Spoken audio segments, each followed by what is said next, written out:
Girls, oh, fuck me. Okay, let's just go into first impressions. I am just such a troubled man right now. That was terrible. That was literally just watching you just fall apart. That hasn't happened since like our first episode.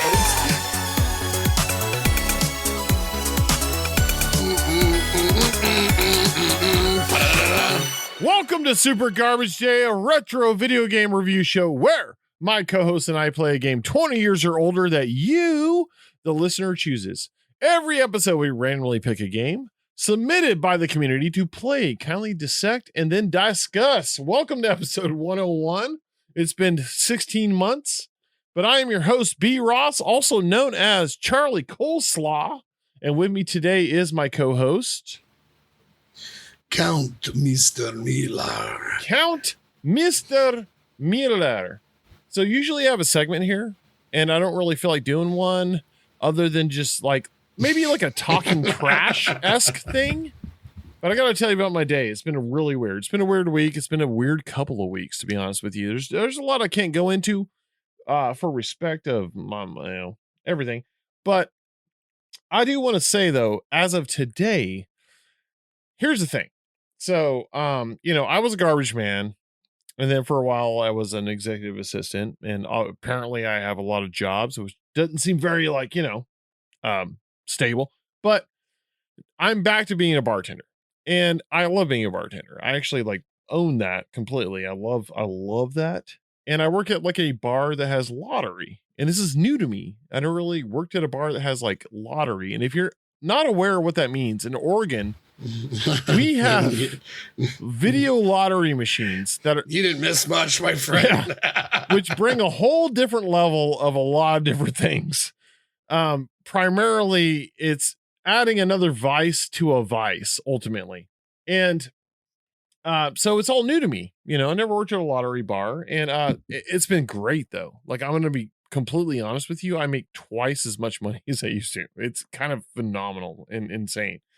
But it's still not enough to buy a house and survive as a, middle class person, which doesn't exist anymore. But I'm not getting political. Let's stay on the point here. I today decided after my shift, I was like, you know what? I'm gonna throw $20 in one of these machines. Now, I'm not a gambler. I don't like to gamble. It just seems like wasting money. But today I was like, you know what? I'm gonna throw 20 in there. I'm doing good. I played poker on the weekend at a house game. I won. And I was like, I got a little bit of money, extra money, whatever. Let's throw 20 bucks in here. Bro, I throw 20 bucks in this game. I don't even understand how it works. It's just like a bunch of flashing lights or whatever on these video lottery machines. And anybody listening who's not from Oregon, it's just like it's the whatever slot machines are now in like Vegas or whenever you go to a place at the Indian casino. I don't know. $1,600. I made $1,600. Oh, nice. So you actually have to go to Salem. I have to go to Salem, correct. But I was like, what? I put 20 bucks in this, hit a bunch of buttons, $1,600. Okay. Right on. That's amazing. Makes no sense. And that's all it is. I'll never touch the games again. I'm like, cool. I'm walking away from this. But I'm on this weird high because this happened like 2 hours ago. So this is like recent. I'm like, what? This is crazy. Like, I just thought that's how they get you though, right? Go ahead, Mr. Miller.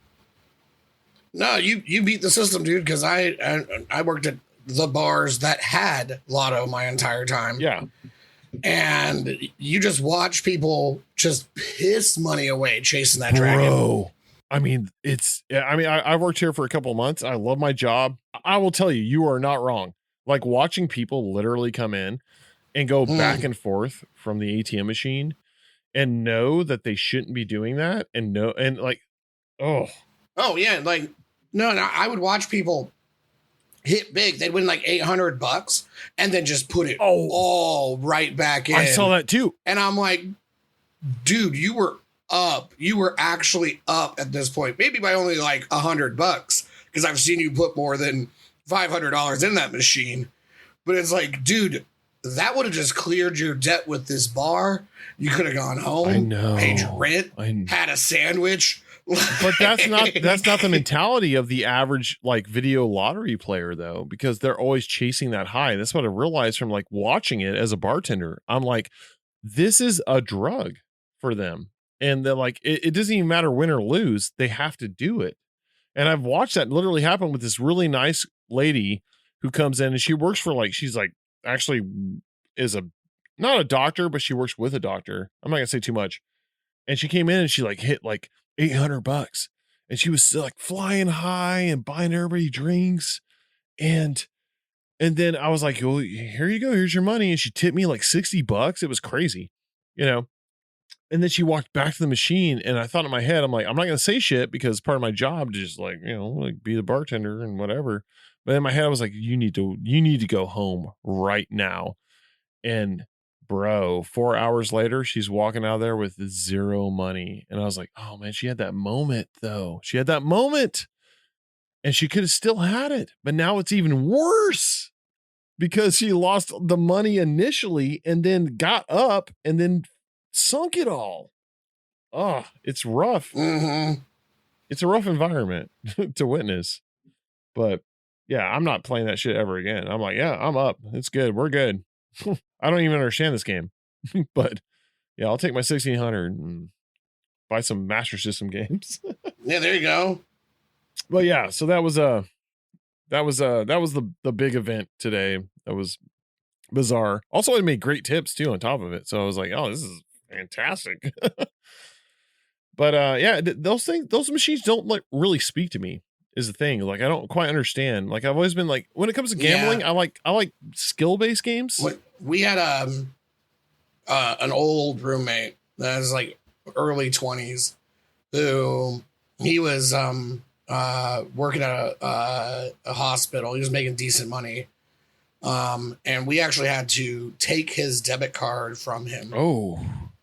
So that he could and give him an allowance because he would literally get his paycheck, pull it all out and go blow it all on the video lottery. And I'm like, dude, I'm not covering your rent another time.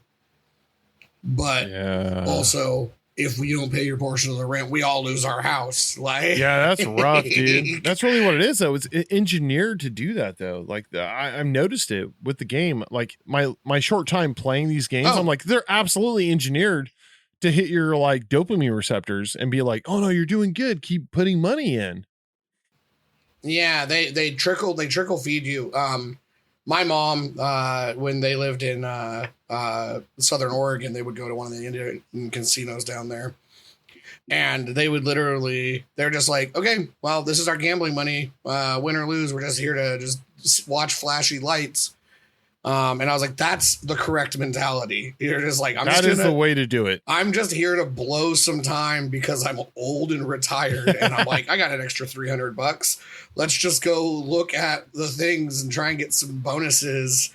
And people watch, and then they'd have dinner, and then they'd go home. And then it'd be like, did you win anything today? And it's just like, nope. But that was our entertainment for the week. So yeah. And like, unfortunately, that's not the demographic. It's from my viewpoint, it's a lot of people who are addicted to drugs, and they all have dirty hands. I don't understand it. Super dirty hands. I've seen people come in that look really primed and proper and like very clean, and super dirty hands. I can't figure it out. I'm like, why? It's from rubbing their fingers over those nasty ass machines all day. Hey, I clean the shit out of them, but yeah, I'm just surprised. That's like the weird common denominator. I used to work at a Blockbuster, and just restocking the shelves, my hands would be fucking filthy. Oh, that makes sense. And I'm just like, all I touched was DVD cases. And I was just like, I must clean the entire store. This needs to be purged with fire. I feel like you're giving them the benefit of the doubt, but I do too. Because I'm like, I don't want to know why your hands are like, look like you worked in a coal mine. You know, like it's all good. I'm just going to keep dipping my fingers in the bleach water, you know, as a bartender does 1,000 times. But yeah, it was a weird scenario. And so I'm going to like, I'm actually gonna use that money to like have like a super cool experience with my kids. Like I'm gonna like totally plan out. Sorry, I'm burping. That was like the most deep gutted burp. I was like holding in a burp the whole time you were talking, and I was like, "Oh, it'll be fine." And it just fucking overwhelmed me. That was the gambling demon that was manifesting, just being purged out of your body. Well, I gotta leave this in now. I gotta leave. This is great content. Yeah. But yeah, I'm gonna use that money and just give my kids like the best summer experience, and they just never gamble again because I'm like, no, fuck the system. You're not getting me. Plus, I don't understand your game. Like, and I make money off of it. That's the whole thing. It's like a big portion of the tips I get are from people hitting. And they're like, and I cash them in, I give them their money, they give it back. And I'm like, yeah, fuck yeah, let's go. So yeah, it was a weird, cool day. Yeah. Hopefully my boss doesn't hear this episode, but, but she knows, she knows. She has a clientele. Well, yeah, she would have to know because she's going to pull the records and be like, oh, somebody hit $1,600 and B Ross has to go to Salem today. Huh. You know, the funniest part of that is that like they have to, so we have the lottery guy come in and, he has to post up on the wall, like the winners, like the big winners. And like, there's optional pictures. And I was like, yeah, I'll do the picture, you know, like fucking, yeah, it'll just be me, like the bartender. And so I think that'll be a good selling point for people coming back. Like, oh, the fucking bartender hit the jackpot. And just be like, look, and you can do it too. You can do it too. Believe in yourself, even though your world is crumbling around you and this is all you have left to hit your dopamine and serotonin receptors. I'm being so mean right now, but it's really, really what it is. Like, it's so gnarly. Like, but it's good money. What are those words you said? No, dopamine and serotonin. What are those? Oh, I don't know. Nice. We haven't had those since 2012. So yeah, those went away a long time ago. Oh my God. Okay. Let's move on. What's new in Atlanta Super Garbage Day? Well, you know, it's been a fucking while since episodes released. I'm so sorry, everybody. It's just been, you know, I can give every excuse in the world, all the problems, but to be completely honest, I've been slacking on it. And so it really falls on me. That's really all it is.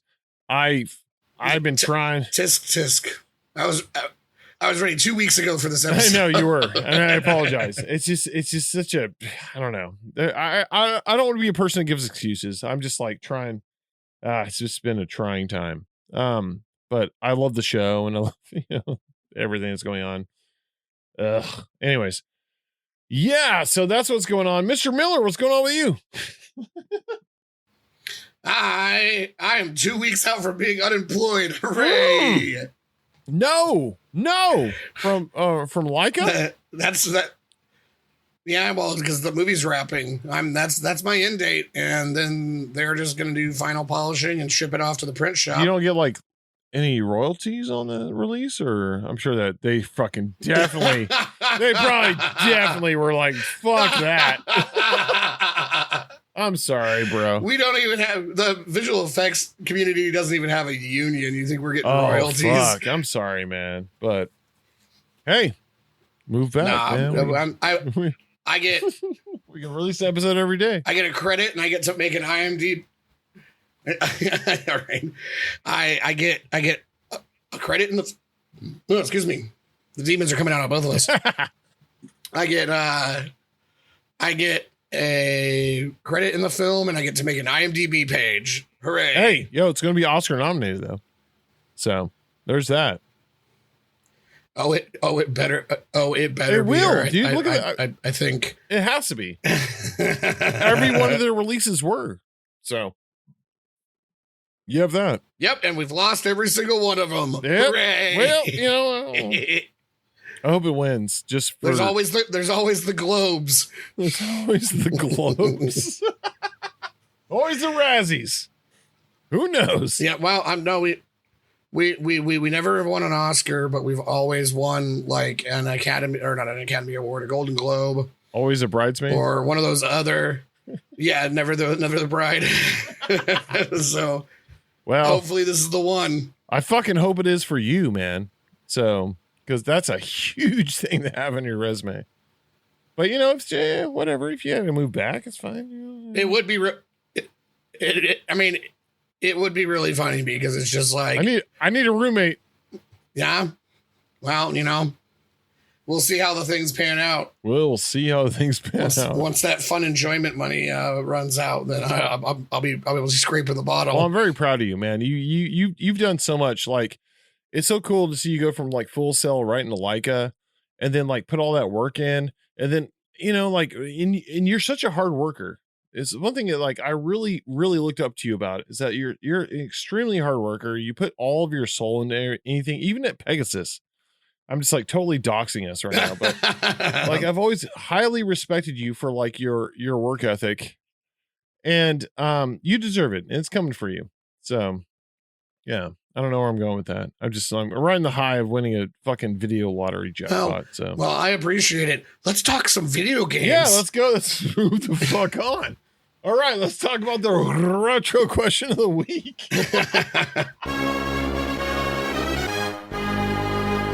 This comes from me. What objectively bad game is fun in your eyes?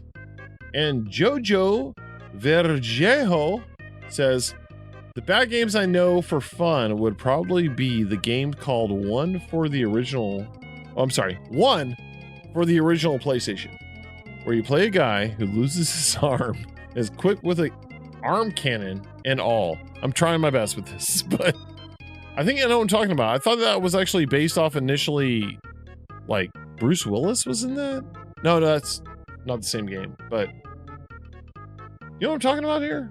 Does this make any sense? One with the video game with no, I have the only one I know is the Jet Li film. What am I? Oh, it's a great film though, where he has to fight himself. Oh man, it's a good. Are you thinking of what is it? Surrogates? I think I'm confusing this game. No. That's Looper. What is the game that had Bruce Willis in it though on the PS1? It was like I thought this was it. It's called One. The Die Hard arcade port. No. Anyways, I know what game he's talking about. It's actually not a bad game. From my recollection, it was like a good rental, but it wasn't like a good purchase. But I swear to God, if anybody can remember that fucking Bruce Willis game. Bruce Willis Apocalypse. That's what it is. I thought Armageddon, but that's what I confused it for. Now, and then there was also, and we even played it for the show, the Fifth Element game. Oh God. Oh yeah. For the cursed fucking super garbage bowl that never once concluded anytime I tried to do it. Oh my God. What a fucking... I was like... What foreshadowing that was. I was just like, you gotta be kidding me. I played all this bullshit and we're not even gonna record trust an me, episode. I know. It was all me. Don't worry. It falls on me. I try my best. All right, Firefighter says boy and its blob. Instead of boy and its blob. Well, I guess it's the same thing. I know boy and its blob. Yeah, from Mark Kitchen or whatever. David Crane. I don't remember who put his name on the front cover. Guys, by the way, you gotta listen. I'm a little slurry. All right, I want $1,600. I bought the whole bar.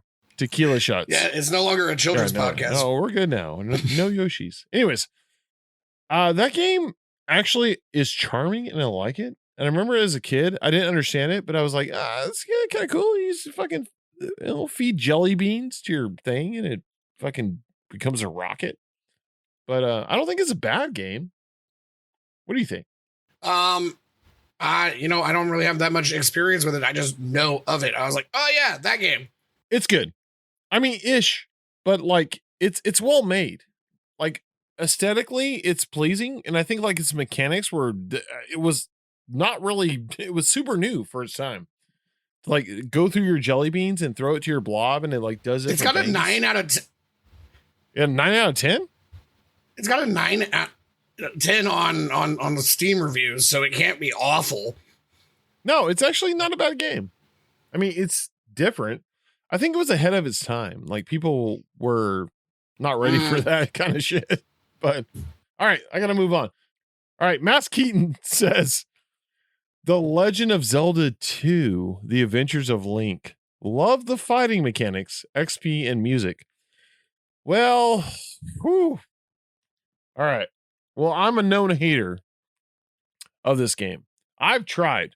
I've come back to other games that are bad or, quote unquote, shitty games and realize that they're good. But I cannot appreciate this game. I just hate this game. I don't really hate it. I shouldn't say hate. Hate's a strong word.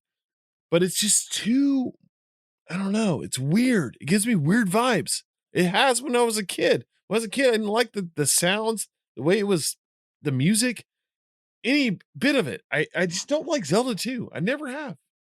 What do you think? No, I'm with you on that. I actually have the same vibes. Like every time I've ever picked it up, I'm just like, this feels cursed. Yeah, it feels cursed. Like there's something about it. The perfect word. Yeah. Yeah, I was just like, yeah, it has an uneasy feeling, and I don't know if that's like on purpose, but I think it was changing the mold before the original mold even set, if that makes even sense. Yeah. Like it went too far. It was too much of a departure. Yeah. Because even like Mario 2, which is a pretty big departure from the original Mario. My favorite is 3. At least it still is just a platformer. The DNA is still there, but like Zelda 2 was just like, we're going to be a weird side-scrolling RPG now. What's funny too is that everybody thinks about the part 2s of other games, right? That's coupled into it. Like, Simon's Quest, this game, Mario. They were so different. And it was weird because I don't think they meant to do that, but they did. And I think this was the weakest link of the 3 going into their like part 2s that were unconventional. So the weakest link. I see what you did there. I'm wondering if it was the same kind of thing that happened with Mario 2, where it was meant to be another game, and they're like, we can't sell that. No way. Put Link in it and call it a Zelda game. No way. This was absolutely a fucking what's his face was like, no, we're doing this game and we're gonna like step it up. I'm just putting it out there. I haven't done the research, so well, I think that like it was of the three like sequels that were weird, this game was the most ambitious in a sense of like trying to like change the formula, because obviously like Mario 2 was just like, they're like, oh, well, fuck, Americans can't take fucking, what became the Lost Levels. They're like, well, let's just fucking take Doki Doki Panic. Yeah. Let's take Doki Doki Panic and like make that Mario 2. And they're like, oh yeah, cool. And it worked. Here you dum-dums. Here's this easier game. Yeah. Castlevania, they're like, oh, let's just make it a little more expansive and a little more like open world, But fucking Zelda 2 was such a departure from the first one. And the first one was so remarkable. I think of the 3 original games, 100% think that Zelda was like number 1. Because like personally, Mario 1 is a fucking 6 out of 10 game. I don't care what anybody says. The first Mario is not that good of a game, but it was remarkable for its time period. Like what it did and how it taught you how to play in the first level and everything. For platforming, absolutely fucking remarkable for everything moving forward. But it's not that good of a game. Like it's not in retrospect. Mario 2 fucking made it amazing. Castlevania 2, actually now in hindsight, pretty amazing what they did. They kind of did the same thing that Mario did in a sense, expanding. Oh, Simon's Quest is a much better game than the original. Yeah, Simon's Quest is awesome. The music is better. The music's so controls are better. It's cool. The sprite work is better. Yeah. Zelda 2. Nah, dog. Like, no, it ain't doing it for me. It's weird. It's so weird. It's such a fucking departure from the first one to where you're like, okay, is this where we're going? So much that you know that they went when you get to Zelda 3, they were like, oh no, we need to go back to the fucking first one. Like this was way too far. they're like, oh shit, we fucked up. We fucked guys. up. Yeah. And that's my whole take on it, is that you can tell moving forward with all those fucking IPs where they kind of fucked up. And that's why I don't like Zelda 2, because I was a part of that crowd. I was like, nah, weird. I don't like it. Nah, it doesn't feel good. I gave it the time of day multiple times, but no, I ain't fucking with Zelda 2. So it's gonna be like the longest episode ever, but good. It's been like fucking 4 weeks. Yeah, let me move on. Woo! Florida's Best Keith says Earth Defense Force 2017. Okay, I gotta talk about this game. I love this game. So my experience with this game's Earth Defense Force 2017 was when I was collecting Xbox 360 games and trying to do a YouTube channel about it. And I came across this, and it was like $3 at my Goodwill. And I bought it, and I played all the games. But that one in particular, I was like, this game's fun as fuck, dude. This game is great. It's jank. It has fucking frame rate issues. There's a lot going on. But goddamn, this game's fun. So I 100% support that view, Chris Copeland. Have you ever played this game? I had to look this one up, and no, I have not played it personally, but I've seen people play it, and it looked fun as shit, because I love kaiju. I love my big dumb monsters and giant bugs, and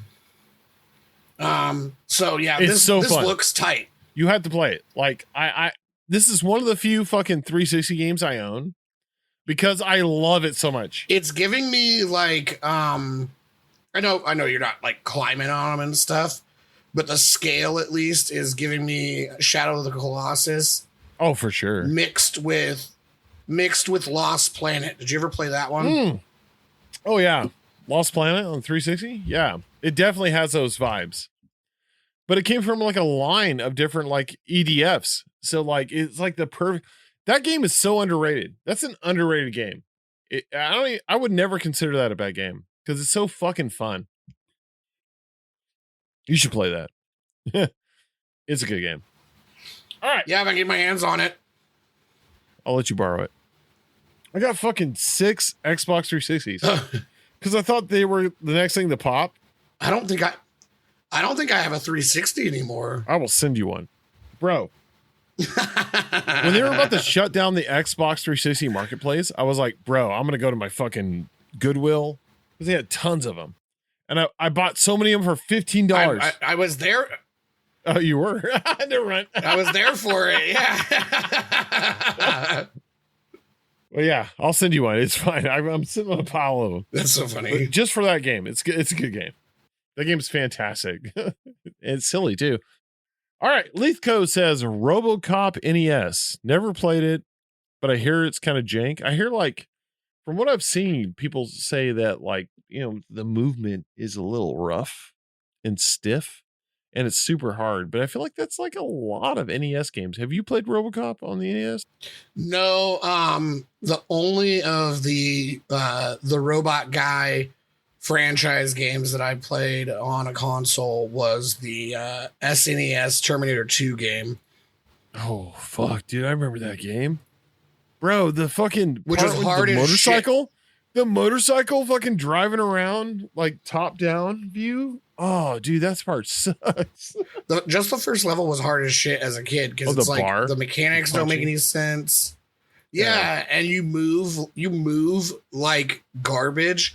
It's like they were trying to make you this menacing, like creeping death, kind of like he is in the movies, but in a game, it does not translate well. No, it does not. And they also didn't make like Arnie look like really tough. He looks like your average Joe. And like a fucking he looks more like the T-1000 than he does. Yes. Bro, those parts of the games are fucking rough too, though. When you get to the house, I don't know. That game's fucking rough, dude. Ugh. All right. Anyways, Game time says Archon NES. Archon? I don't know what that is. Is that like Archon? the weird? Yeah, is that like the weird semi chess game? It's a bullet hell, I believe. It's a bullet hell. I thought that was like a my brain is remembering no. It's battle chess. It is like battle chess. Which I never played Archon, but I did play the shit out of battle chess on my my Mac when it first came out. So you're probably really good at this game. You probably would have. Oh, I don't know. I don't know. I'm pretty decent at chess, so I suck. I barely can remember names these days. So, well, all right. God, that was a lot of people, but I appreciate it. Yeah, let's keep going with this. Mr. Miller, which objectively bad game is fun in your eyes? Too Human for the Xbox 360. Oh no shit! Didn't it have like a big background like thing going on with it? Like it was in development hell forever. It sunk like 3 companies. It's this. Three? It's this. Yeah, it's like because it like bounced from one company to another, and as they just like closed their doors, people just like to use it as the scapegoat of what shuttered them. Thousand Nights was the last developer that had it, and they went under like right after it released. And it's this like Diablo-esque third-person shooter fighter set in Norse mythology, but it's all sci-fi. Wait, whoa. Diablo-esque third-person shooter? Yeah, it's a looter shooter, but it's in third person perspective. But you can also use melee weapons because you can like choose to go down like the melee path or the gun path. Oh, sweet. And then you get like magic powers. And you're supposed to be playing Baldur. Oh, no shit. Yeah, you play the first like section of it is like reliving the tales of Beowulf. So you have to fight Grendel and his mother. And then you go off to fight other Norse monsters and deities. And it got absolutely dunked on, but I loved that game. And I was really bummed that you never got a sequel because they teed it up for this big sprawling epic. I want to play it now. It was like tailor made for me. Yeah, it sounds like it was exactly for you. Everyone else hated it, and I'm like, this game is awesome. You all suck. I love this. It's probably how Mass Keaton's feeling as we just dunked on Zelda 2.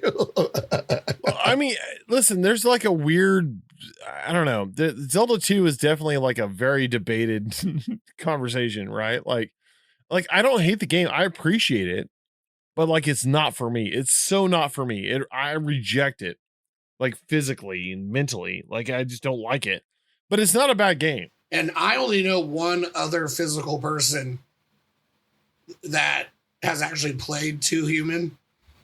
Everything else is just, internet people. Oh yeah, no. My current roommate is the only other person that I know of who's actually played it. That's my submission. Yeah, if you can find it, good luck. Really? Is it like expensive now? I gotta see. I'm down with that. I still collect 360, so I'll do that later. Okay, but no, you piqued my interest for sure on this. My answer is not as cool as that, but I'm just gonna say Where's Waldo on the NES. Now hear me out, everybody. I know this game is fucking dog water. Hear me out. I know this game is fucking a dog shit sandwich, but it is such a fun speed run. Like, the whole reason I started playing this game is because the speed run is so fast. It's like under 2 minutes. And so I like memorize the game or, like try to figure out like where it is. It's a fucking super shitty game. Like when you load it up, you're like, oh, where the fuck? I can't tell what the fuck Waldo is or who the fuck Waldo is. It gets even worse when you up the difficulty because it like changes the color of Waldo, which is, really a cardinal sin to like Where's Waldo. But as a speed run, it is so fucking fun because you do it so fast. And I realized this would be a fun game to if you taught somebody. It would take you like 10 minutes to teach somebody how to speed run this game. And you can do it in your house if this has never happened in the history of America or probably the world. Where you're like, come over, I'll teach you Where's Waldo, and the NES will fucking practice speed running together. But every fucking time I load up speedrun.com, it alerts me that somebody has pushed me down further. Then now I'm like, okay, whatever. Everybody, fuck you guys. All right, cool. Yeah, you just want to play the easy game. But it's fun. It's a fun game if you speedrun it. Super shitty, awful game otherwise. Anyways. I do want to make a correction. Thousand Nights wasn't the last people that had Two Human. It's Silicon Knights. That's why they don't exist Silicon. anymore. That makes more sense. I remember that. They made correct me if I'm wrong though. Did they make Eternal Darkness? They did, and they made Legacy of Kain. Oh, they're a good company, dude. Sorry, go ahead. They were a good company. Sorry. Oh no. They made some good shit. Fuck, dude. Yeah. Fuck the world. This world sucks, man. Two Human. $60 million failure. Oh, dude, and also like fucking Eternal Darkness didn't do well either. That sucks, man. That game's amazing as well. I love that game. If anybody has a GameCube, and you're into horror, 100% recommend that game's amazing. Yeah, it is. But it's hard now because it's like it's not gonna like hit as good as it did in the past, right? Like it was an experience for the time, but now like especially if you just grab it. If you know. If you just throw it in and you don't have like save files and stuff that you care about. Yeah, but like it's hard to like tell somebody who doesn't know about that game to be like, hey, play this fucking GameCube, this antiquated game, and I'm not going to spoil anything. And they're like, no, I got better things to do. There's just for anybody who's curious, who doesn't know, there is a sanity system that fucks with your shit. And when it came out, we were just like, this game's possessed. It's ruining my system. It was a big deal. And also Amnesia fucking bit off them hard. Those are also great games. They are good games. What do you think of The Bunker? I haven't finished it. But I was enjoying it. It's different because you can fight back a lot more. Yeah, but it's also like it adds a little bit to like the whole situation. If you haven't played Amnesia, it was way better than the one that came out before The Bunker. I can't even remember the name. Oh, it's like a Machine of Pigs. No, Machine of Pigs is dope. There was one before that? There was one just before that was after that, and it's basically a walking simulator. They kind of. Well, hold on. You like Machine of Pigs? Yeah, Machine of Pigs was awesome. The monster is so scary in Machine of Pigs. It is fucking terrifying. Yes, that's what I'm here for. I'm here for the creatures. What do you think of Outlast then? I really like Outlast. I do too. That first one's that one's rough to get through. Not in the sense of like it's bad, but in a sense of like it's fucking. If you have bad anxiety, that you don't play the first Outlast. Like it's rough. That might be something I have to get back into once I have more free time. Is actually start streaming some horror games. You should, man. I'm here for it. What do you think is the scary? Fuck this. What do you think is the scariest game you've ever played? The Alien game. Isolation? Alien Isolation, yeah. Really? Yeah, that one actually had me and my buddy just on the couch screaming like little girls. I think you spoke of this before. I think we've talked about this, but like 3 years ago on the show. But well, it's just the fact that the AI is so good and then it learns and it's actively hunting you and not just like on little paths. Yeah. Because it actually feels like you're being hunted by a monster, unlike most horror games where it's just like, oh, okay, well, he's gonna go around this corner and I just run away. But like with this, you're just being like, is it safe to run around that corner, or is he just standing there waiting for me? So it's kind of like the roguelikeness of it, right? Where you're like, oh fuck, I don't know, I gotta figure out like a different path. It is that feeling of being actively hunted and not just knowing a strat. Yeah. Figuring out the strategy. Yeah. Because you have to adapt and change. Because if you do the same thing over multiple deaths, it's learning how you play the more you die. So you have to start switching your shit up to confuse it. Yeah. I haven't played it yet, actually. It's great. I know, you're kind of scaring me. You'd love it. A little bit. I'm like, I probably would fucking love it, to be honest. I would. Because my answer was Resident Evil 7, so. Oh, 7 was a really good one for the first half. I did not like. I know, man. When it gets to that fucking ship, though, when you go to the boat, it falls apart. Yeah. I'm like, why? You had the perfect game. It's still my favorite Resident Evil, but like 7, like the fucking whole, backwoods part of it, like got me. I know it's scripted too, but go ahead. But that one actually utilizes some of the tech from Isolation. No shit. Okay, that makes sense. So like the especially with the bomb. Yeah. Oh my god. When she's like hunting you through the house. Yeah. The fucking bro. Oh, like I remember when I first played that game, I was like, I played on my Steam Deck, so it's like not even like the best fidelity, but I remember there was an option to play it in VR, and at the time I had like a VR headset, and I'm like, fuck no. Oh yeah. Fuck no. I'm playing this game. Because I played like the first hour and a half of it, and I'm like, this is some of the best survival horror I think ever. Like personally, I think it was such a fucking symphony of everything that's scary, and like also at that point, like technologically, like, and then moving, Resident Evil into a first person situation, which people were super against. But then again, you're like Resident Evil 6 and 5 were like, but yeah, god damn, it was such a punctuation of it all coming together that I was like, oh, this is so fucking good. Yeah, that one is definitely a runner up. I haven't played 8 though, so. well, 8 is just a Gooner's Fantasy. You just have hot vampires, which we will get to in this yes, video, eventually. We're 46 minutes this in. episode. Okay. My bad. But I will say, if we throw VR into the mix, Subnautica.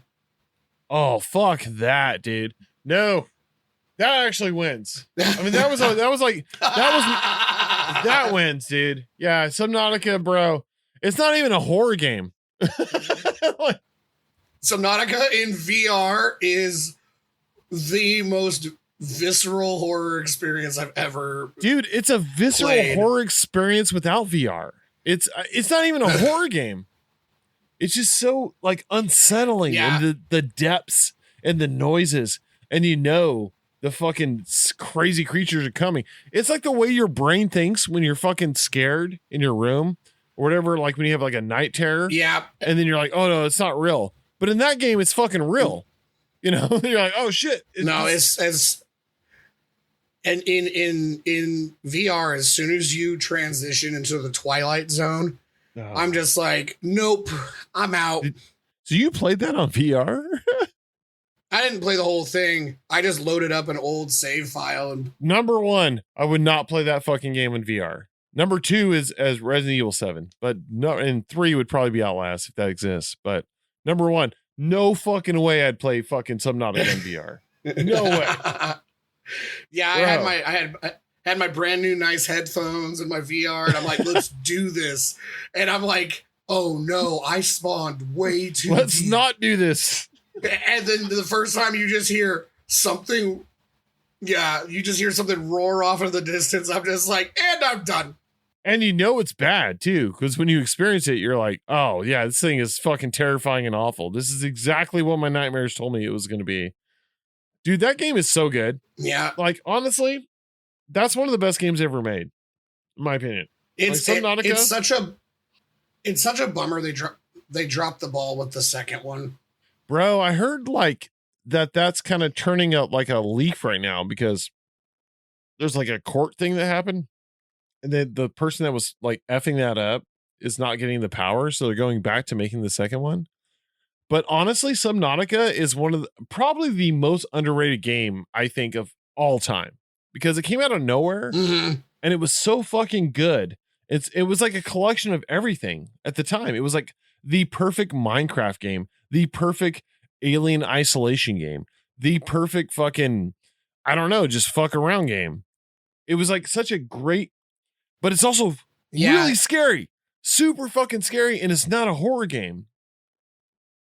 It needs its flowers. It's just so funny how it eases you in because it's so nice and pretty and safe in that first zone, and then it's just like, all right, now go to your sunken ship. By the way, it's radioactive, and there's these giant demon monsters. Yeah, have fun. That want to chew you, and it gets worse and worse. It gets more scarier, and they're like, well, here's more like tech. Like here you go. Here's like the suit. Oh, and here's like the Cyclops. But also, you're going to go into the gates of hell soon. So, yeah. Have fun. Yeah, when you start going into the... I was like, this game... well, we were going to talk about vampires. Now this is a Subnautica episode. Yeah, Subnautica is the episode now. It's so good, though. It's a top 10 best game of all time, in my eyes. Like, easily. Like, the game is so fucking different. It's such off the cuff. It's like Nirvana to me. Like I'm not a big Nirvana fan. I don't give a fuck about that band. Oh, I was like the state of enlightenment. Hear me out. No, I mean like the band. How they came out of nowhere and they like did something different, and like it was like it worked, and it was so weird, but it worked. But obviously Subnautica didn't get like the renown of. I actually don't like Nirvana, but I do like grunge. But I thought like Subnautica was definitely there because it was just such a fucking weird, different thing, and it nailed it so hard that other things came out that kind of mimicked it and like took inspiration. But I don't think it's ever gonna really get its like credit. So even though like, well, did it come out before Alien Isolation or? I gotta see this. Hold on. Yes, it did. It came out before. Okay, so it had to have been a fucking inspiration. Had to. Well, it also ticks too many phobia boxes for people that I don't think it gets played because they're like, oh, it's a drowning simulator and thasiophilia, or thalassophobia, whatever that word is. I don't know it. The fear of big things in the ocean. Yeah. Let's talk about this episode's game, which is Vampire the Masquerade Bloodlines on the goddamn PC. Yeah! Let's go. Vampire the Masquerade Bloodlines is a 2004 action role-playing video game developed by Trokia Games and published by Activision for Microsoft. Oh, fuck me. Okay. Set in Whiteful Publishing's world of darkness, the game is based on White Wolf's role-playing game Vampire the Masquerade, also the Book of Nod, if anybody wants to know. Follows a human who is killed and revived by a fledgling vampire. The game depicts the fledglings. Oh, fuck me, who cares? Through the 21st century early. Los Angeles to uncover the truth behind the recently discovered relic. And that heralds, oh, fuck me. Okay, let's just go into first impressions. Can't even. I am just such a troubled man right now. Can't even. That was terrible. I just gave up the first time watching. You just fall apart. That hasn't happened since like our first episodes. Oh God, I know. Like 101 episodes in, I just can't get it together, man. All right, I'm going to be very succinct here. Very gothic, very horny. Total early 2000s new metal vibes. Right out the gate. A lot of options. If you haven't played this before, it's probably going to turn you off because it's so like antiquated the way it looks. But yeah, you're first jumping in, you get this like cutscene that's kind of like silly and ridiculous. And depending on like, like the way you create your character and what you choose and your alignment, you kind of get a different looking character. But I think they're always the same looking character, but they're all different based off like the bloodline that you choose. Mr. Miller. It's dated, but not. Anyways, first impressions. So I first played this game when it first came out. I did too. And so yeah, I was it was right up my alley as a burgeoning young metal goth kid. Honestly, like for its time, graphics were groundbreaking. Like the fact that they had full facial animations for the voice acting, I was just like, all right, this is tight. And it's dark, gritty, nasty vampires. It's vampires as they should be. They're sexy and they're evil. You know what's funny is I don't want to budge into your first impressions, but I should have brought this up in mine. Like you state that like it was like really actually graphically impressive and different and really sexy for like the person back then, at least like from what you're used to. And I think a lot of that was because like the Source engine, it uses the Source engine from Valve. It came on the tails of Half-Life 2. Well, no, it literally was released the same day. I mean, that was the problem, is that there was this contract between them. They're like, you can use the Source engine. And so they did, but they're like, you can't release this game before Half-Life 2. And so they're like, okay, I guess we'll release it the same day. And it fucked so funny. Them I did hard. Not know that. Yeah. So like this game released the same day as Half-Life 2 because the contract stated that you can't use the Source engine until Half-Life 2 comes out. And they picked the literal worst fucking day to release this game. And I think that was a big problem with its like popularity, to be honest. But anyways, that's such a good loophole though, where it's like it didn't come out before your game. Yeah, I know. Like in court, they would win that 100% because same day is not before. Right. But the problem is they went really hard on this game. And I think it got completely motherfucking overshadowed by the release of Half-Life 2, right? Because Half-Life 2 didn't just come out. It also came with the new Team Fortress and the new Counter-Strike Source, right? Like, so it picked a really bad time. They should have waited like 2 more months, I think, if they would have like let that hype die down and then released it. And I think that kind of worked against them. Yeah. That's really it. This is, again, it is an RPG. There are gun mechanics and stuff, but it is an RPG at heart. So if you're not into definite RPG conversation-based quests, yeah, it's. But let's get into it. Let's get into gameplay.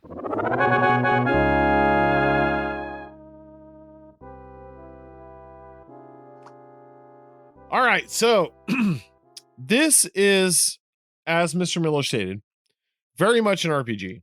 I think it's actually one of the purest RPGs in video games that you can play, outside of like something like Baldur's Gate or I don't know what else. But it really, really ties in closely to its roots, which is the pen and paper game, which is great, by the way.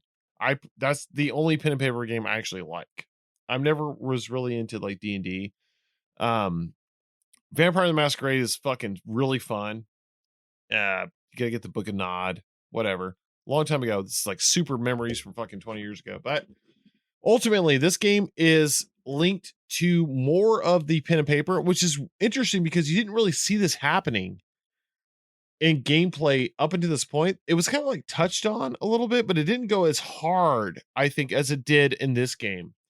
Up until this game, really, because there was a lot of like D&D games, but they didn't go fucking full bore into their like pen and paper realm or like their roots like this game did. And you create a character, it's you got the Tradadors. I can't pronounce it correctly. Bruja. Here, I'll do this part. Gangrel. Tramer, go ahead. Nosferatu. There's the Go ahead. There's the Toreador. Toreadors, yes. The Bruja, the Gangrel, the Tremere, the Nosferatu, the Ventru, and the Malkavians. Correct. And they are all it almost is like it's a class system. So when you first start this game, I highly recommend doing it this way. There is a quiz at the beginning. It's like a personality test. Yeah. That will just build a character for you. And it will assign your points and everything. And if you have no idea how this game is played or what it is and you're interested, just do that and just let it auto level for you. I want to jump in here real quick though and say that like outside of Ultima and like I think at this point like Elder Scrolls games, this was the only other game to do this. Anyways, continue. Yeah. Because well, you can really, really fuck up your character if you don't know what you're doing. Because there is no way to respec, to my knowledge. No. And once you put a point into something, it's there, and it might be something that you're just never going to be good at because you're a horribly deformed Nosferatu, and you're never going to be. That was your character. You played Nosferatu. Yeah. No, I didn't. I played a Gangrel. I was going to do a Nos. Oh, you did Gangrel. Okay. Because I took the test, and that's what it gave me. And I hadn't played one before, but I will, just to break it down for the listeners at home, if you're curious and you really just have a specific play style, not like the ocean. Toreadors. If you like to be a fighter, you want to do a Bruja. If you like to be a bard, you want to be a Toreador. Yeah. If you like to be kind of like a sorcerer, then you want to be a Tremere. Yeah. If you're all about like manipulation, they kind of are like all rounders. Are you talking but about more Malkavians? Manipulative than Ventru. Oh, Ventru. Okay. Because they're all charisma, but they're not as sexy as the Toreadors. Well, the Toreadors have like a higher class, right? Like that's like the Ventru are the ones that are in charge. The Toreador are more like seductresses and like, and then the Gangrel are like your druids. And Malkavians they're kind of all over the place because their whole thing is they're a little crazy. That's what I played as, yeah. So that was my run through, which was actually my original run playthrough as well. Because but like the first time I played this game, I actually did like the whole, do the quiz, quote unquote quiz, figure out what it was. And it's like, oh, you're Malkavian. And then later on in my life, like 20 years later, I was like, I'm absolutely Malkavian. I'm going to play as my fucking Malkavian. Like, I just feel like one. But we'll get into why a little bit. Yeah. And then, of course, you pick those between those and you get attributes. You pick like your physical, social, mental. You get to put points in there, which is great, as well as abilities and disciplines. You have talent, skills, knowledge. The disciplines are interesting, though, because they're kind of like your superpowers, right? Well, they're not. Oh, go ahead. I'm sorry. I know you want to speak here. I didn't. I was just like, I didn't cover the Nos. The Nosferatu are rogues. Oh yeah. Go 100%. Ahead. Yeah. But yeah, no. As they're the oldest. They're the eldest. Yeah. The Nosferatu is like literally like wrote the book of Nos, right? So each race does have something they are specifically good at and things they are specifically bad at. Right. It's like a cool balance too, because like as Nosferatu, it's so hard to explain this game because it's so deep. But like the whole Masquerade is the idea that you're not supposed to like put your fucking vampirism out in the public, right? So they created a society and it has all these different chapters and all these different like allegiances and bloodlines. And the Nosferatu kind of get like the shit end of the stick because they look so fucking deformed and crazy that they're not supposed to actually be seen by the public. And what's cool about this game is like they include that in there if you actually play, if you decide to do that, which I think is like one of the hardest classes, I'm going to call them classes, to like start the game with, because you have to constantly kind of like live in the sewers, you know. Whereas I think the second hearse Yeah, probably be Malkavian, but feeding is really difficult as a Nos early on until you get like the good obfuscation, which is like your stealth abilities. yeah. Because they're one of the only races that can fully go invisible eventually. But until then, yeah, you're literally like running through the sewers just snatching up rats just to stay alive. Which kind of seems like a replay class, really. If somebody's coming into this game for the first time, they get to play, you know, probably as a Bruja or whatever, and you're like, oh, this is cool. Yeah. I wouldn't recommend a Nos as a It's first play. It's the hardest class to play as. Half the first quests you can't even do because you physically cannot talk to people. Yeah, and you can't be visible. Yeah, you have to figure out how to complete these quests without ever being told what the quest is. Whereas the other end of that is like the Malkavian, where like you're kind of like given a lot of like the quest later on, and you're like, oh, okay, like it kind of guides you, but it's also like a lot of nonsense. We'll get into that. Furthermore, there's attributes you put points into: physical, social, mental, as any other fucking RPG. Abilities, you know, you have your talents and skills and knowledge, which actually are like kind of interesting, because if you pick your clan, and then like it's really good to figure out what attributes and abilities you want to like pump those points into, because they really could fuck you, like Mr. Miller said, if you don't know what you're doing initially with that. I mean, yeah, I'll just give I'll give an immediate example. Like if you're a Toreador, they are really, really good at all of the conversation skills. Yes. Like they're really seductive. They're really persuasive.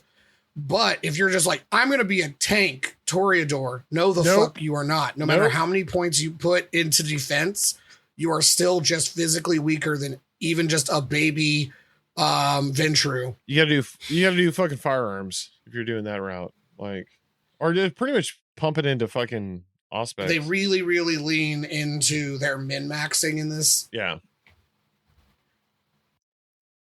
Well, it's also like the disciplines though too. Like that's a big part of it too, because like there's kind of like the blanket statement of spells in the game, where you have like presence, celerity, I think it's called, and aspects, where it works well for what you choose, but it actually work really fucking against you if you choose the wrong thing. Like for instance, if you choose like celerity with a fucking Nas, it's not going to work. But in my case, I went Malkavian, because Malkavian is the crazy clan. So like the thing with the Malkavians is that they are within their clan, you just have like baked in mental illness, right? But it's like the kind that also, it's like you're a genius, but you're also fucking psycho, right? So you have both. Well, you're clairvoyant, but you can't trust that. You can't trust your predictions, because is that the voices in your head, or is that actually a vision? Right. And then the way you communicate in the game as a Malkavian is so fucking funny, because it's not only is it fucking like really off the cuff and weird, but also even the font itself has changed to be kind of like disruptive and weird. And I think that's fucking such a great little additive in this game. That's a built-in for all of the conversation abilities have a different font. I noticed that. so that Malkavian font is specifically the Malkavian option. It's like only you would say that. And it's funny too, because they went really fucking hard in this game. That's like a big part of it though, is that like they really put the devs they were like definitely fans of this fucking pen and paper game. You can just tell. That's why it's why I guarantee you a writer, if not multiple writers from White Wolf, were in the room with the devs at all times. Absolutely, because we even got to the fucking writing in this game, right? Like we're gonna talk about graphics and audio. I mean, that's part of the gameplay. That is a majority of the gameplay. Yeah, so we can talk about it. It's story, like it's so fucking good. Like I can talk about like ultimately. Let me just cut to the chase here. The character I made was pretty much fucking Ted Bundy, because I had a Malkavian who's fucking crazy, but I pumped everything into charisma, and then like firearms. And because I was like, I don't want to fucking deal with like, but we got to talk about the combat a little bit. Like the combat it's pretty shitty at first. Like it's very jank. It gets better as you fucking, pump your fucking stats and you understand like the gameplay mechanics. But at first it's really fucking janky and hard, especially when you get that first mission where you have to go get the druggy house, which actually is cool. The 38. Yeah. But what's cool though is that the game also introduced there's different routes to beat missions because you can just go in this house. You're supposed to, well, fuck, I'm jumping so far ahead, but you know what I mean? You know what I'm talking about? Like the beach house, fucking go up the stairs. All those guys, they have like literal drugs on the table. It's so crazy. The game has like no filter whatsoever. Yeah. This game has no filter. It would not come out these days. Nah, dude, it's sex, drugs, and rock and roll the entire way. It really is. It really is. We haven't even got to like the club yet and everything. There's so much to talk about in this game. But like you can literally go in there and like just fucking blast everybody or kill everybody or whatever. But also you just go around the back and like turn off the lights. Like they give you the other options. It really wasn't like outside of like Deus Ex. We weren't really seeing that in a lot of games with these multiple like ways to do this. And it's like expansive open world RPG game. And so it was so ahead of its time. I really feel even like early on. Before you get to fucking confessions, before you get to the fucking Sabat missions, before you get to fucking Grout Smashing, like before you get to the fucking the first mansion. Oh man, I don't know. It's gonna be such a long episode. There's so much I want to talk about. First mansion. Oh, dude. Anyways, I think that was one of the. Oh, go ahead. No, we'll talk about it. Yeah. Well, we're going to. It's still in gameplay. Yeah, that was okay, well, that is one of the first missions where it literally, like, I'm just like, wow, this game is doing way more than I've ever experienced in an RPG like this. It went so hard. So the first mansion mission, it's definitely like, here's the thing, is this game on the surface seems like a whatever game, like a run-of-the-mill vampire game. But it really isn't. It's so fucking deep, and it goes so much deeper, just specifically this game, because you get to this point where you have to go to this haunted mansion. And the haunted mansion is such a fucking great, I don't know, just display of horror in a game where you don't even get attacked. That's a spoiler alert, but like it's so freaky and it's so well done, and it didn't have to go that hard. Just right there. That even in that first fucking interaction, it could have just been shitty. Go in there, whatever. The books fly off the shelves. You see a ghost, whatever. No, it went full blown fucking survival horror. It almost felt like a different genre in just that part. Yeah. And you revisit that later. Yeah, we have to just spoil this part just because, just to describe what happens in that, because it goes like full Resident Evil style. Yeah. Like the house is trying to kill you. Yeah. And it will. Like there's portions where just like doors will lock that you used to be able to open, and then the room will set on fire and you have to find a way out. There's a section where there's an elevator that gets jammed. And it's trying to kill you. Jump up it.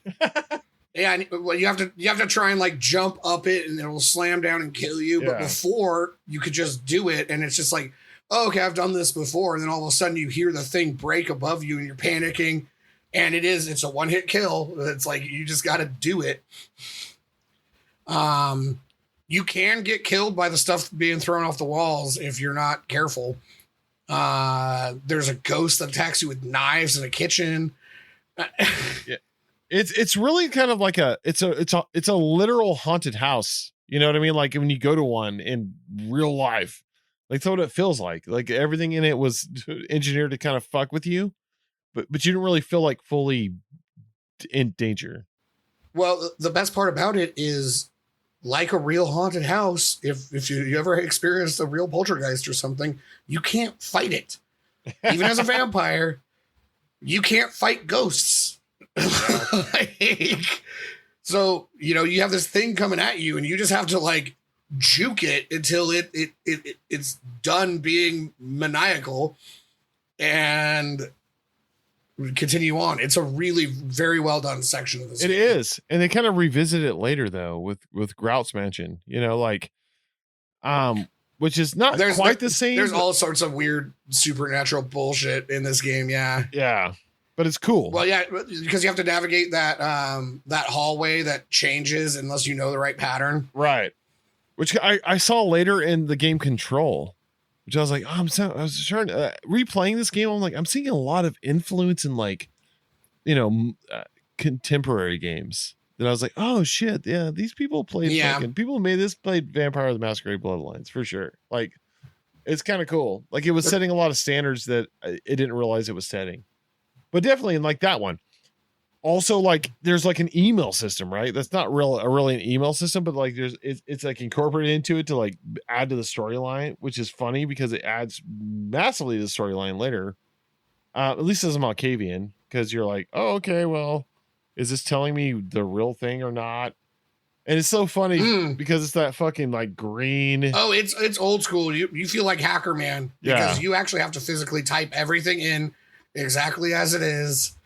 And you know, there are ways to like find the passwords and stuff in the environment by talking to people or overhearing conversations. So much harder as a Malkavian though, dude. It's so much harder.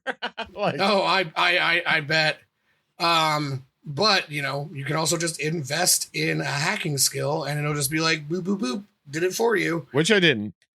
I pumped it all in the fucking, not that, which I was like, God damn it. I should have known this was, we were going to cross this bridge. But yeah. And the hotel mission, the whole fucking hotel mission is fucking dope too. I mean, there's so much in this game. I don't want to ruin because I really want to talk about it, but like the hotel mission is fucking cool. The blood bank mission is fucking cool. The Sabbat missions are fucking dope. Like, the game is not even that long of a game, really. But it's like got so much replayability because there's so much fucking side shit in it that really expands deep, and it shouldn't have had. Yeah. I think if you just dedicate yourself to it, you could probably grind it out in 20, 30 hours. At least just get to the end. Very rewarding if you do that, though. Like, super rewarding. It's totally worth it to just start up a new character at that point because this game is playable however you want to play it, and you will find stuff every playthrough because you're a different clan, you're a different sex, well, the clan differences are so extreme that it's like it kind of demands replay value, right? But I'm really like fucking glazing this game, but there are some really shitty parts of it, like the fucking museum is terrible. Like, all the stealth parts of it are fucking awful. And I think the combat kind of sucks, but well, I actually like the melee combat. There's like there is a combo system based on like the direction that you're moving and where your camera's facing. And then there's like there's a blocking mechanic where there's like normal blocks and perfect blocks where you can like throw the enemy off. Also, depending on how good like your skills in brawling or whatever weapon you choose. I didn't fuck with guns as much. I think that's the big difference. It's like I was like, oh fuck, the melee sucks, but I pumped all into fucking like pistols and fucking shotguns. So it was like a different. They aren't really known for their melee abilities. No, apparently not. There are times though when like you have to use a gun. Like early on when you get to downtown LA, that you know what boss I'm talking about in the sewers. You basically have to use a gun against him. And later on too. Cause like, especially the vampire hunters. So that you experience later on. Cause you're in LA ultimately. You start in downtown. Or sorry, Santa Monica. And then you move on to Hollywood. Actually, I think Hollywood's the third part. No, it's not. No, you go to downtown first, and then you go to Hollywood. You go to Hollywood. Before we even get into graphics and audio, I just want to talk about like fucking Grout's Mansion is so fucking fun. So cool. And we didn't even talk about like the weird like parts of the game that don't involve combat or any kind of like malice, like going to the club. You know, there's 2 clubs. that I came across. Possibly 3. There are Yeah. There are 6 clubs altogether. 6. I only went to 2. I remember frequenting confessions a lot. And what's cool though is that you go to these fucking clubs and you just fucking start dancing, just fucking dancing or whatever. And then like people just join you and you're just fucking dancing. And you're like, I'm just gonna let this roll for a while. This is nice. A little break from. We didn't even go into like the basic thing where you have to like feed. We just bypassed the whole initial fucking gameplay. Like you gotta feed, you gotta have blood. We've been talking about. We didn't even talk about it. Like there's like poisonous blood. Yeah, you're gonna eat rats. Like if you're fucking Nosferatu, like fuck. This game's deep, dude. Sorry, go ahead. If you eat somebody who's sick, you get sick. Yeah. Like there's like a vampire plague that's going around that all the homeless people, well, not all of them. Like if you're a certain clan that's like higher class, you can't like eat lower things. But if you're Nos, you're just like, I'm going to fucking feed on rats, like and live in the sewers. It's so crazy. Yeah. Well, it's funny because the Nos, like, it also works against them. If you eat someone who's like too sanguine, like they're too good at blood, then it's like too rich for you. And you're just like, I don't feel so good. Even though you look like shit to begin with. It's so insane the amount of detail that was put in this game. Like it really is mind blowing revisiting it. You can also try and be like a quote unquote vegetarian vampire and like just raid blood from like blood banks and stuff. Yeah, that's actually a really cool mission too, though. When you find out like the blood bank person that you talk to, and then later on, I don't want to run it, but like it's fucking cool. But there's other clinics throughout the game, so if you're trying to play that like I don't kill people route, it's totally doable. This game also mind fucks you a couple times. I was actually surprised that it like pulled the rug out from under me, even though I played it like 20 years ago. I was like, oh fuck, I didn't even realize that. Oh shit, that character was that character. You know what I mean? You know what I'm talking about? Like. I was like, oh, I was being fooled the whole time. Yeah. It's crazy how well it does that. And you know what? We got to get to this. I mean, we can go on and on about the gameplay. We even barely fucking scratch the surface on like any part of like how intense and like really well done the gameplay is in this game. But we got to talk about the graphics and audio.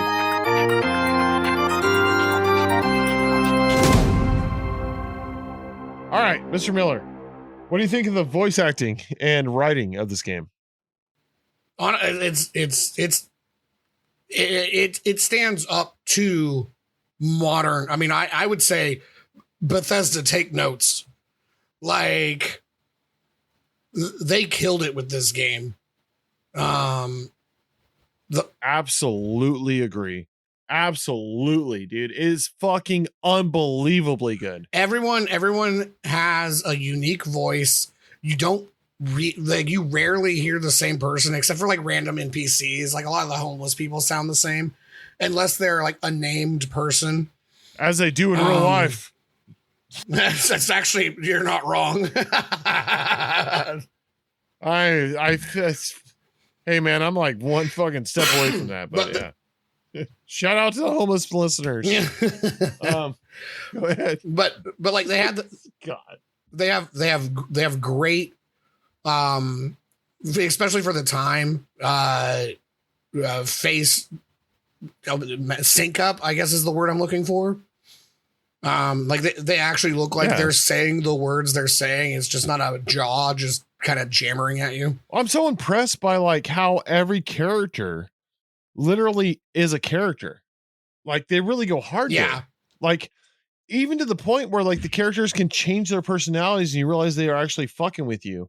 I haven't seen that in a lot of games, to be honest with you. Like not in Oblivion, not in like a lot of Bethesda games. You know, like think about like Smiling Jack, right? Like who's voiced by fucking Bender, you know, from Futurama.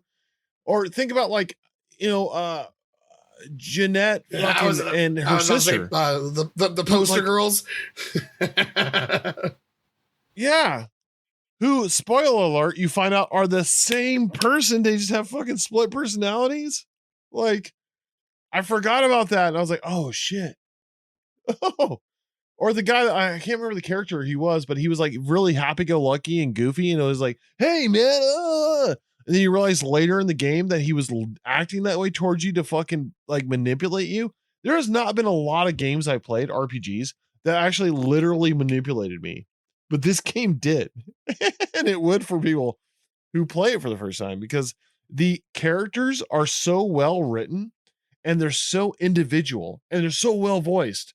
Even though they kind of have like that old, they're dated. Like obviously the graphics are dated, and like, you know, the graphics engine is not the way things look now. But for the time, holy shit, dude, it was like knocking it out of the ballpark when it came to character development and like depth of character. All of them, with like you said, exception for the homeless, because fuck the homeless, you know. Unlike a lot of RPGs where you're just kind of, it gets to a point where you're just like, all right, well, get to the actual quest line. Like, what do I really need? Like, I wanted to hear every line of dialogue. These characters. And also like they have their own, even all the sects, you know, like the Nosferatu from Hollywood, or like the Hunters when you come across the Hunters, or you know, even when you get the Sabbat, like they all have their own different fucking personalities that fit in with like their storyline, and it fits so fucking good.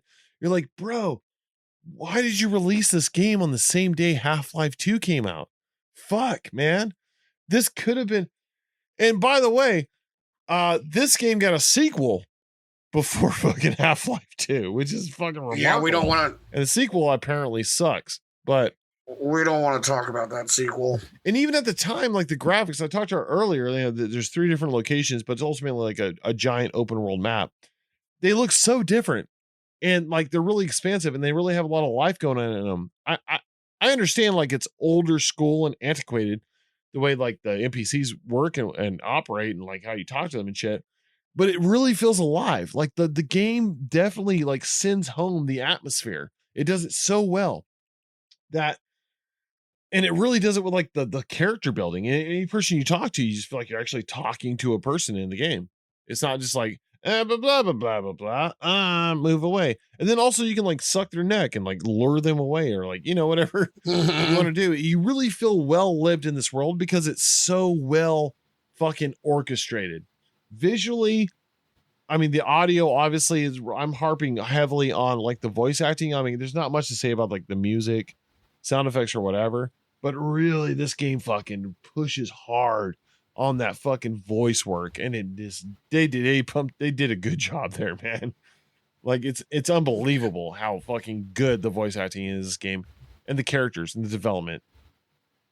I don't know. I will say, as far as music goes, especially in the clubs where they have actual tracks by real bands, like it's pretty cool that like, you know, you can just pick your vibe where it's just like, oh, I like this place. I like the music here, or, you know, cause they're very distinct.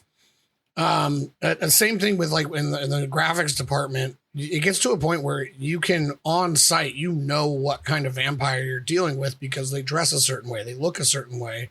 They really graphically shine in that department of identifying who you're dealing with without even having to talk to them yet.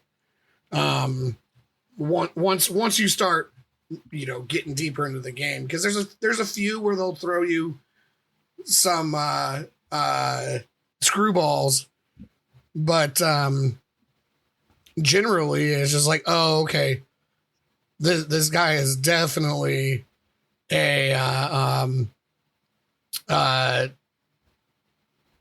drawing a blank on their name. Definitely Nosferatu. Oh, those are easy. Yeah, it's like, oh, does this look like Carl? Does he look like Carl Shrek? Okay, that's a Nos. But the Tremere are really easy too, because they usually are like all reds or whites, like very like high gothic, like this is a wizard or like a priest kind of. Or mind you, just the NPCs, you can tell the ones that are turned by like the glistening in their eyes. That's a nice effect like, too. You can tell who's a ghoul just on the street, because then you know, like, oh, I don't want to really fight that guy because he could probably hurt me. And I'm not trying to Yes. go over here and feed on someone else's ghoul. How dare you?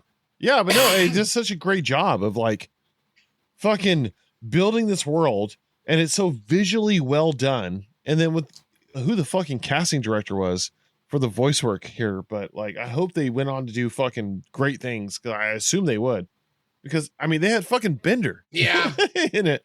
Like everybody's it was such good voice acting that you didn't even give a fuck that it was like a stiff ass face just moving their mouth up and down. You like felt the character and you John DiMaggio like was on it's just so tear it's so in the early good. 2000s in video games. He was making some good Yeah. money back then. He still is probably. But, Well, I you know. mean, adventure. I don't know. I mean, that's really all I got to say. Yeah. Play this game. We're not even done with the review yet. Play this game. Well, hold on. Let's get to.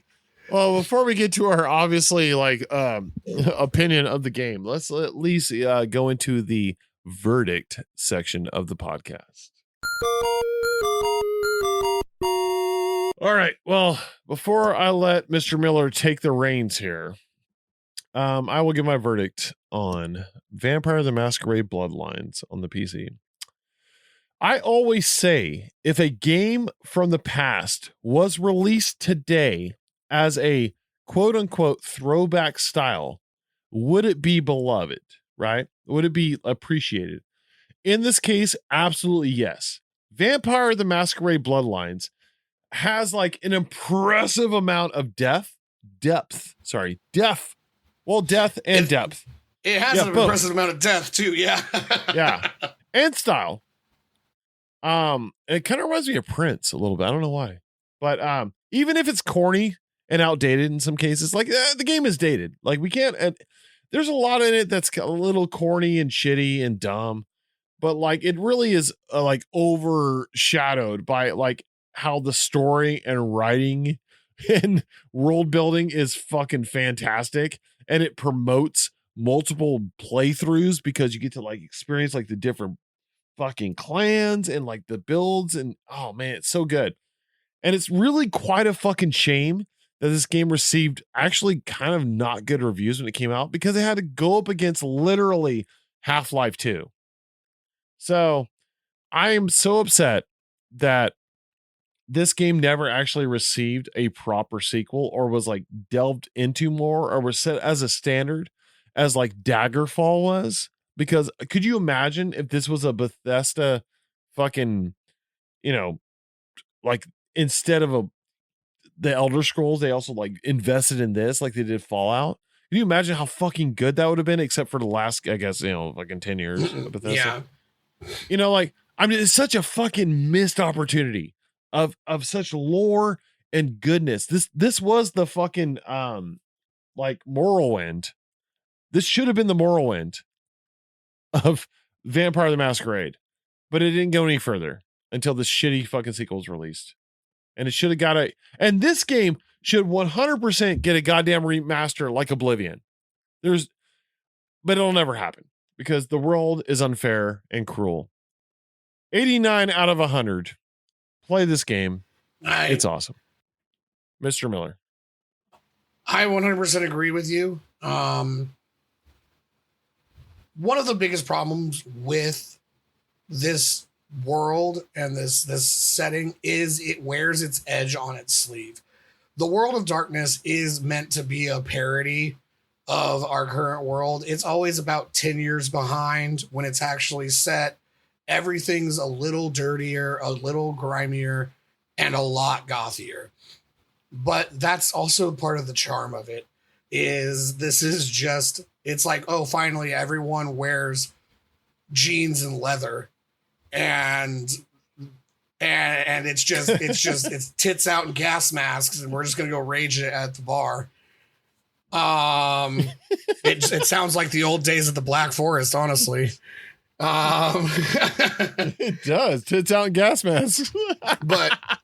but as far as a video game interpretation of a tabletop that I only know from reading about the tabletop, I have never been privileged enough to have somebody run it for me because they're cowards.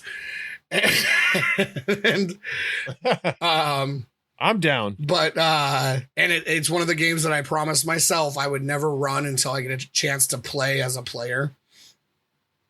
It is one of the most literal translations because being a social tabletop game, that is the biggest part of this. Yes, there's combat. Yes, there's exploration and stuff, but the meat and potatoes of it is the combat, and the conversations and the mystery and the intrigue, and it nails it so much.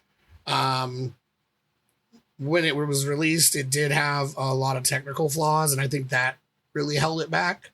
But there is no better time to play it than now, and I'm just going to plug it. It's on GOG for like, I think maybe $20. It might be less than that. Maybe catch it on a sale, but it is fully patched with everything that fixes those technical issues. So I 100% say go play this game, and I'm gonna push it just over the edge. I'm gonna give it that solid A-. I'm gonna give it a 90 out of 100. Woo! Ladies and gentlemen, with Mr. Miller's total in mind, that gives Vampire the Masquerade Bloodlines 179 out of 200, which is fucking fantastic. 100% play this game.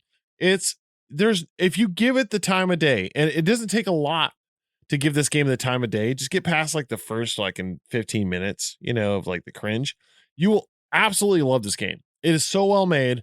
It has such heart. And you can just tell, like I said earlier, the developers were fans of this tabletop, and it shows. And it's a fucking crying shame that nothing else was made from this, like, I don't know, IP that shows the same tenacity and love to the tabletop game as this does. So I will also caveat for anyone that's like on the fence with like the hypersexualization and everything. This game is PG-13 as far as that is concerned. Like there's no graphic sex scenes, and it's all just like the stuff you would see at a goth bar.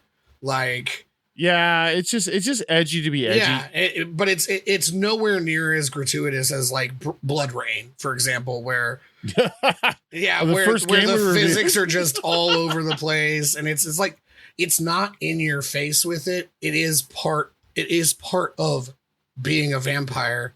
If you know anything about classical literature, they are an allegory for sexual predators. So that is one of their weapons. Yeah. So it is just part of the territory. And if you're not into that, then it might not be for you.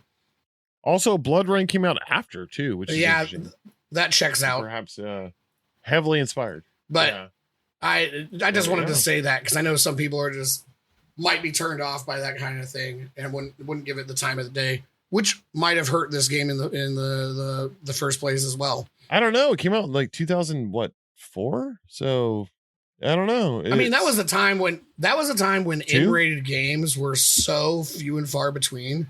Right, but also at the time when fucking the Jackass community and everything. So I don't know, but it is 100%. It is what it is. It's accessible, and it doesn't like get too far. Yeah. I know what you're saying though. It doesn't go too far into like a realm of like, oh god, this is very offensive, or like so like terribly socially outdated that you're like, ooh, cringy. No, it stays in its lane. It's not gross. Yeah, for sure. All right, well. There you go. Unsurprisingly, we both love this game, and you should absolutely play it because it's fucking phenomenal. But it's time to pick another gaming. For the love of God, I hope that we can play this game and review it sooner than I've been putting out. And I apologize, everybody. It'll be faster this time, I promise. All right. Is it time to spin that wheel?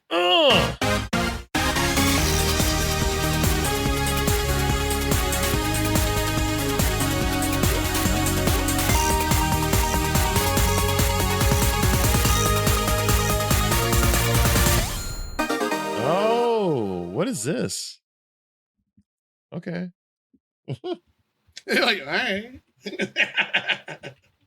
Well, I gotta look it Sure. up a little bit here. Oh boy. All Did right. did we get another troll game? No, we'll see. All right. The next game to be reviewed, Mr. Miller, is a point and click adventure. Okay, I like these. Okay. Written and directed by Gilbert P. Austin. Not familiar with him. Okay. It came out in 1996. Oh God, are we doing Laser Shoot Larry? No, but it's around the same time as Bad Mojo. And you must, let me just tell you a little bit of the story here. You're a teenager and you awaken in a small Texas farming town. You have no memory, and you discover that you do not recognize your mother or younger brother who have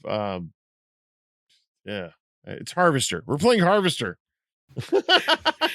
Okay, I've never heard of it. Okay, well, it's a from what I'm seeing, it's extremely violent and insane. So, I don't know anything about this game, but it's a point and click that has a lot of gore and apparently is extremely controversial. So, Okay. Harvester on the PC point and click. Off to GOG. Off the GOG. Yes. Join us for the next episode for Harvester on the PC. Yeah, I was more I read into the I was like, oh, I don't want to give away. I'm reading too much where I'm like, oh, I don't want to read anymore. Because it's I don't know if it's like groundbreaking Oscar nominated storyline, but Well, we are in luck. It is on sale, 70% off right now. If anybody wants to play along, it is $1.80. $1.80. Let's go. Oh, it's my kind of game. All right, I want to thank the patrons. Thank you guys for still paying for the Patreon. You don't have to anymore.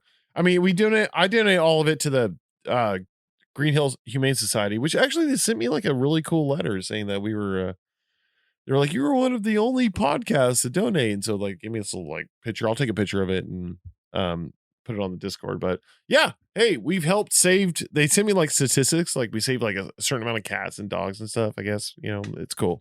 Thank you guys. You don't have to still be on the Patreon though. We're just finishing the show and you know, go well, you know, whatever. Anyways, join the Discord. Small community of like-minded people like Nogs 56. And there's a lot of like, you know, the Twitch people in there, but it's all good. We're all big family now. So appreciate like I know the Charlie Coleslaw thing is like we're blending realms here. I'm sorry guys. I'm just fucking having a great day. And anyways. And you can add questions. Oh, fuck me. Retro question of the week if you want. And join us in the community events. I mean, that's all there is, man. Like, we're just going to play out the next fucking list of games and we're going to have the best time of our lives. I'm sorry this episode took so long, guys. You have no idea. I know there's always excuses coming from me, but this last like 3 weeks was fucking insane. I don't know what's going on. I promise you, we'll get Harvester out fucking ASAP Rocky. I promise. Yeah. Mr. Miller, any parting words? I love you. Bye. I love you too. All right, everybody. Have a super garbage day. Never judge a book by its grammar. And let's cut to B. All right. Get some sleep, buddy. Thank you for watching with my dad.